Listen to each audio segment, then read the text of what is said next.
നിങ്ങളുടെ ഭർത്താവിൻ്റെ മോശം സ്വഭാവം മാറണോ?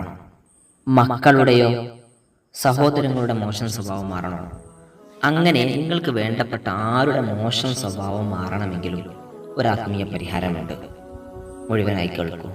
അസ്സലാമു അലൈക്കും വറഹ്മത്തുള്ളാഹി വബറകാതുഹു. പ്രിയപ്പെട്ടവരെ, ഭർത്താവോ മക്കളോ സഹോദരങ്ങളോ ഒക്കെ മോശമായ സ്വഭാവമുള്ള ആളുകളാണെങ്കിൽ, അല്ലെങ്കിൽ ഹറാമായ കാര്യങ്ങൾ നിരന്തരമായി ചെയ്തുകൊണ്ടിരിക്കുന്ന ആളുകളാണെങ്കിൽ, അത് നിർത്താൻ ഒരാത്മീയമായ പരിഹാര മാർഗമാണ് പറയുന്നത്. എല്ലാവർക്കും ചെയ്യാൻ കഴിയും. ഇഷ്ടപ്പെട്ട ലൈക്കും കമൻറ്റ് ചെയ്താൽ കുറേ ആളുകളിലേക്ക് ഈ അറിവെത്തും. തഹജ്ജുദിൻ്റെ സമയത്ത് നിങ്ങൾ എഴുന്നേൽക്കുക. എന്നിട്ട് നമ്മളൊക്കെ സുബ്ഹിയുടെ മുൻപാണല്ലോ തഹജ്ജുദിൻ്റെ സമയം. അതൊരു പ്രയാസമായി കാണരുത്. അവരുടെ സ്വഭാവമൊക്കെ നന്നാവണ്ടേ.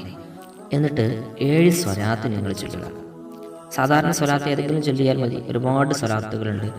ഏതെങ്കിലും ഒരു സ്വലാത്ത്, ആരിയത്ത് സ്വലാത്തുണ്ട്, സാധാരണ സ്വലാത്തുണ്ട്, പിന്നെ ഇബ്രാഹിമിയ സ്വലാത്തുണ്ട്, സ്വലാത്തുൽ ഫാത്തിഹ ഉണ്ട്. ഏത് ചൊല്ലിയാലും മതി. 7 സ്വലാത്ത് ചൊല്ലുക.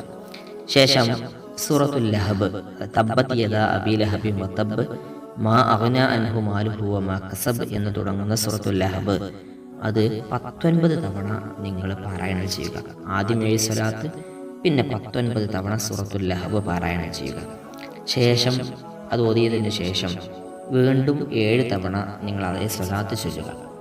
അപ്പോൾ ആദ്യം 7 സ്വലാത്ത്, പിന്നെ ലഹബ് സൂറത്ത്, പിന്നെ 7 സ്വലാത്ത്.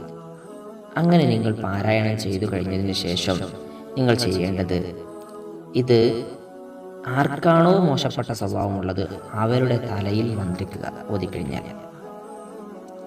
അങ്ങനെ ചെയ്യുക. അതിന് കഴിയുന്നില്ല, അത് പ്രശ്നമാണ്, പ്രയാസമാണ് എങ്കിൽ അതിരാവിലെ തന്നെ ഇത് ഒരല്പം വെള്ളമെടുത്ത്, ഓതിക്കഴിഞ്ഞതിന് ശേഷം ഒരല്പം വെള്ളമെടുത്ത് അതിലേക്ക് മന്ത്രിച്ച് നിങ്ങൾ ആ വെള്ളം ആ മോശം സ്വഭാവമുള്ള ആളുകളെ കൊണ്ട് എങ്ങനെയെങ്കിലുമൊക്കെ കുടിപ്പിക്കാം, പറയാതെ കുടിപ്പിക്കാം.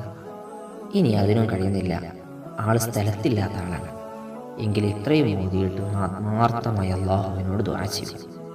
ഇത് നിങ്ങൾ ഈ പറഞ്ഞ രൂപങ്ങൾ എല്ലാവർക്കും മനസ്സിലായിട്ടുണ്ടാകും. ഇല്ലെങ്കിൽ ഒരിക്കൽ കൂടി നിങ്ങൾ കേട്ടാൽ മതി. ഇതേപോലെ ആത്മാർത്ഥമായി ദുആ ചെയ്യും.